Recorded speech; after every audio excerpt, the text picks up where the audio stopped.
So, yes, nervous system regulation may be the missing piece because you can't out-supplement chronic stress signaling. You can't biohack your way out of a body that feels unsafe. Healing requires physiological safety. Today, want to talk about something that might be the basic link in your health. You clean up your diet, you're taking your supplements, you're trying to sleep more, maybe even run labs and work with practitioners. But maybe you're still wired or exhausted or inflamed or just stuck in your health. What if your issue isn't your gut, your hormones, or your metabolism? What if the real issue is your nervous system? Because here's the truth. Your body cannot heal if it thinks it's under threat. So today, we're going to unpack what nervous system regulation actually means, and what a regulated nervous system looks like, and whether calming your internal stress response might be the key that unlocks healing. This isn't just about stress management, it's about biology. When I was in training to learn all about this stuff after medical school, because that was just the beginning, I took a course with a guy named Herbert Benson, and he said that stress either causes or worsens 95% of all illness. That's a big deal, and we should pay attention to that. In functional medicine, we talked a lot about inflammation. We talk about insulin, we talk about hormones, we talk about toxins, all important. But underneath all of it is one master regulator, your nervous system. So what is your nervous system really? Let's simplify this. You have two main branches of your nervous system. The sympathetic system, which is fight or flight, and the parasympathetic system, which is the rest, digest, and repair, the relaxation nervous system. And the sympathetic system mobilizes you. It makes your heart rate go up. It raises your blood sugar. It redirects energy away from digestion and primes you for action, running from a tiger or getting in a fight. Not bad if you're surviving. It's essential. But the parasympathetic system is where healing happens. It's where digestion happens, where detoxification happens, where hormone regulation happens, where immune repair happens. And then there's the vagus nerve, which is a major communication highway between your brain and your body. It connects your brain, your gut, to your heart, your lungs, to your immune system. So when we talk about nervous system regulation, we're really talking about your body's ability to shift fluidly between activation and recovery. The key word is how to be adaptable here, or adaptability. Regulation doesn't mean being calm all the time. It means you can experience stress and then return to baseline. There's a great book called Why Zebras Don't Get Ulcers by Robert Sapolsky, who's one of the key scientists who's helped us understand stress. And the reason zebras don't get ulcers is because when the lion chases them, they run like hell, freaked out. The lion catches one of the zebras, then goes about eating it, and all the other zebras just stop running. And they stand around the lion while it's eating another zebra, and their nervous system just calm right down. That's why they don't get ulcers. We just stay chronically stressed all the time. And the critical insight from functional medicine is this. Your nervous system sets the tone for every other body system. So what does dysregulation of your nervous system actually look like? Well, most people don't realize they're dysregulated because it just feels normal. Let me paint you a picture. If you're chronically in sympathetic mode, that's sympathetic nervous system activation, stress response, you might experience a lot of things. You might feel tired but wired. You might be anxious and irritable. You might have digestive issues, constipation or diarrhea, irritable bowel syndrome. You might have blood sugar swings. You might get panic attacks. You might wake up at 2 or 3 in the morning. You might have belly fat that won't budge. Here's a little tip for you. Your nervous system is connected to your fat cells, and this is actually scientifically true. I've written about them in my books. The nervous system innervates fat cells, or adipose tissue, and when you're stressed, it makes them get more fat. It makes you gain more weight. That's not a good thing. It also affects hormone swings, autoimmune players. We know that just actually regulating your vagus nerve, they can regulate their vagus nerve through various implantable devices now and cure rheumatoid arthritis. There was a study that I wrote about years ago where people who just journaled, who had rheumatoid arthritis for 20 minutes a day about their authentic feelings, had a dramatic reduction in symptoms better than most medications. Also, chronic stress raises cortisol. It causes then elevations in blood sugar. Because when you're stressed, you want to have high blood sugar, but not all the time. And then when you have high blood sugar, you become insulin resistant. And when you become insulin resistant, that causes inflammation. Then when you have inflammation, that disrupts your hormones even more. It causes gut damage. It causes changes in your immune system. Now you're chasing symptoms when the upstream driver is your stress signaling response. Now, on the other side, some people swing into what we call vagal shutdown. This is the freeze response. What does that look like? Well, fatigue, brain fog, low motivation, depression, feeling numb and disconnected. Many people balance between both states, wired and exhausted at the same time. So tired and wired. It's not weakness, it's just nervous system dysregulation. So what does regulation actually look like? What does it look like to have a regulated nervous system? It's not constantly being calm, it's resilience. And a regulated nervous system means you can handle stress without spiraling. You can digest your food well, you can sleep deeply, your mood's relatively stable, your heart rate variability improves, you recover faster from setbacks. Regulation is about recovery speed, it's about flexibility, it's about metabolic safety. Because when your body feels safe, it turns on the repair system. When your body feels threatened, well, it prioritizes survival. And survival mode means shutting down long-term healing. Okay, so could this be the missing link to healing that we've been all looking for? Well, let's connect the dots. If you're trying to heal your gut but you're chronically stressed, well, your microbiome shifts in response to the stress hormones. You literally change your microbiome with stress. If you're trying to balance hormones but cortisol is elevated, it steals from the progesterone and other pathways that regulate your sex hormones. You're trying to lose weight and you're in constant fight or flight? Well, your insulin stays high. If you're dealing with autoimmunity, well, stress directly affects the immune signaling and your immune system's health. So yes, nervous system regulation may be the missing piece because you can't out-supplement chronic stress signaling. You can't biohack your way out of a body that feels unsafe. Healing requires physiological safety. How do you regulate your nervous system? Let's make this practical. Number 1, stabilize your blood sugar. Unstable blood sugar is interpreted as a threat, and let me tell you how to do that. Start your day with protein, really important. Balance every meal with protein, healthy fat, and fiber. Reduce, or I don't even like the word reduce. I would just say never eat ultra-processed food. There's no reason to eat Twinkies or Pop-Tarts or Lunchables or Go-Gurts or any of the million things that are in the grocery store shelves that are not actually food. Just eat food. Listen to Mike Tyson. Eat real food. This alone dramatically calms your stress signaling. Next, use your breath. One of the fastest ways to shift into the relaxation response to the parasympathetic mode is your breath. So you can try this. Just inhale through your nose and then take a second short inhale and then exhale fully and slowly through your mouth. That long exhale activates your nervous system. I just did it. I feel relaxed already. 2 minutes can change your state. Literally, just try even 5 breaths can change your state. Just do 5 deep breaths, profound and rapid change. You always have that accessible to you. Okay, so let's say you clean up your diet and you start exercising. You even cut alcohol and you go to sleep earlier. But the scale isn't moving. I want you to know this is bigger than willpower. It could be your insulin. Yes, your glucose can still look fine and you can still be walking around with very elevated insulin.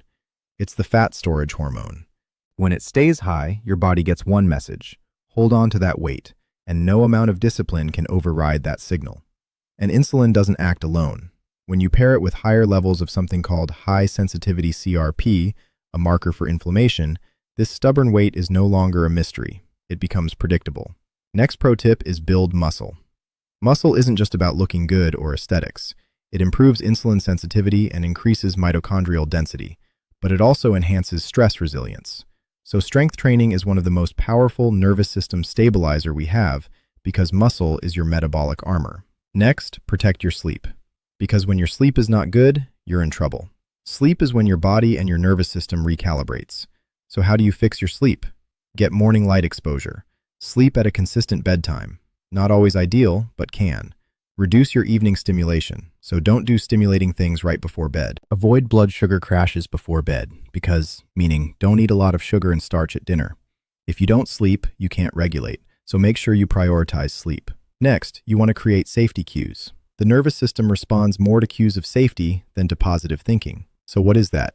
Nature, connection, community, touch, laughter, time offline, which I love. Your biology is always scanning for safety. Just give it those signals. They're available to you. All right, what are the myths about nervous system regulation and when it comes to nervous system function? Is nervous system regulation just meditation? No, it's metabolic, it's relational, it's physiological. If I'm productive and high achieving, I must be regulated. Not necessarily. I'm an example of that. You may be as you're running on adrenaline, which I did for many years. Can I biohack my way out of stress? Well, not if your lifestyle stays chaotic. If I calm down, I lose my edge. Well, actually, regulation improves focus, performance, and clarity, so you do better.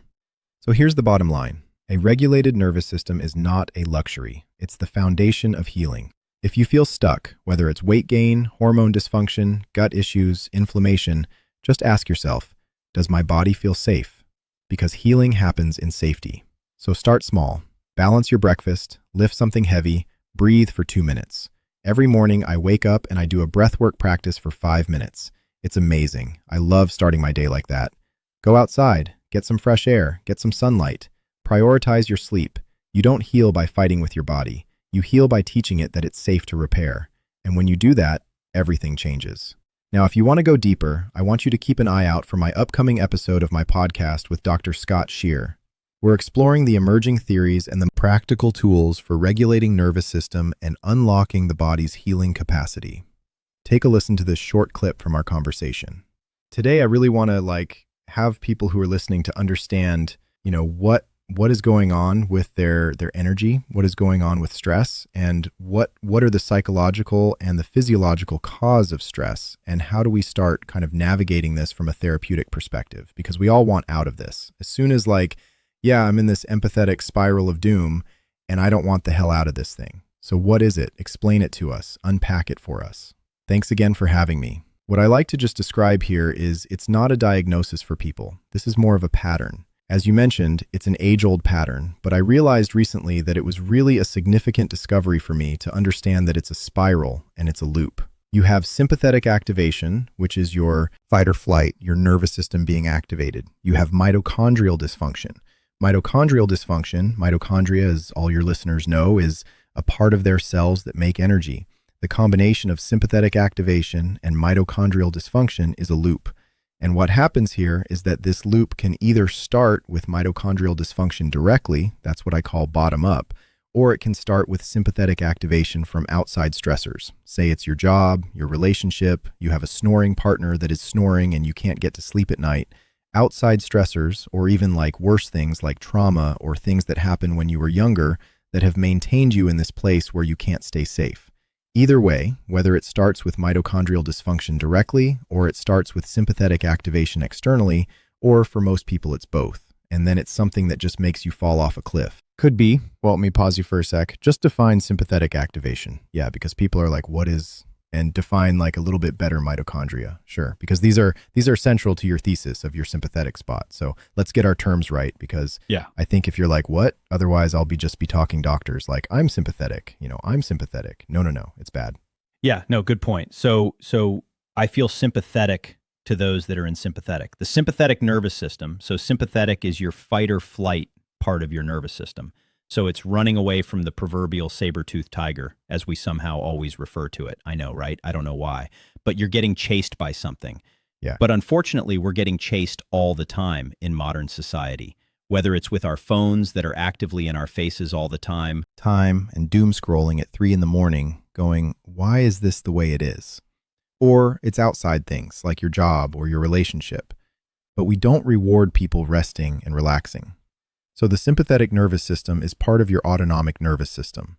You have your sympathetic branch, which is your activation, fight or flight, and you have your parasympathetic, which is your rest, digest, detoxify, and heal. But modern society doesn't reward that side, right? It rewards the hustle. In medical school, my friends and I had shirts that said, "Sleep is for quitters." Not surprising. I grew up in New York. Surgeons don't have lunch. That was ours. Yeah, there you go. Same kind of thing. You hustle, right? You go and you grind, right? That's what we reward. And then, unfortunately, that's how society has created this stress externally for us, that we have to perform. We have to have more meetings. We have to do more all the time. And so instead of just running away from the saber-toothed tiger and then hanging out the rest of the day because hopefully we lived, maybe we probably didn't, but in some cases we did, right? Then you would have the time to relax because your nervous system would be activated and then it'd be shut off. But that's not how modern society works anymore, as you know. We're constantly stressed, constantly on pressure, constantly on meetings, and that's that sympathetic activation. And most of us kind of think we thrive in that environment, and we can for a little while. But the problem is that when you're sympathetic all the time, you're releasing hormones like cortisol, your neurotransmitters like norepinephrine and epinephrine, adrenaline. And adrenaline, yes, noradrenaline and adrenaline, that are stimulating the whole system to work harder. Because if you're in that sympathetic nervous system activation all the time, I call it sympathetic overdrive, just shoving all those neurotransmitters and hormones out all the time. And that causes deterioration in immune system function, in hormone function, and in your mitochondria itself. So to define mitochondria, which we can do now, the mitochondria are part of the cell that helps make energy, right? When I was in high school, my daughter is in 9th grade, she learned, she's got the basic cell. She just learned, she's like, Dad, check out the basic cell. It's got a nucleus, it's got cytoplasm, it's got Golgi bodies, and it's got this one little cool organelle called the mitochondria. I'm like, this is what I learned when I was probably that age too. You learn that the cell has one mitochondria, but that is far from the case. Some cells in our body have thousands of mitochondria per cell, and some cells, actually there's one human cell that has 0, and that's the red blood cell. Yeah, the red blood cell, right. But most mitochondria per cell are in our reproductive organs. Eggs, oocytes, sperm are the number one. They have to swim. They have legal energy to swim. Yeah, and the eggs have more though. Women have to create and make the baby, and so they have more. But then just behind that is your brain, your heart, your liver, your musculoskeletal tissue. So detox, everybody, is hugely, ingenically intensive. Yeah, liver is. People don't realize that. It's like if you need it, if you're going to be able to detox, you have to have a huge amount of mitochondrial energy. So you remember, you are not powerless in this process. You have far more influence over your biology than you've been told. When you learn to work with your nervous system instead of against it, you take back control of your health. And that's where real transformation begins.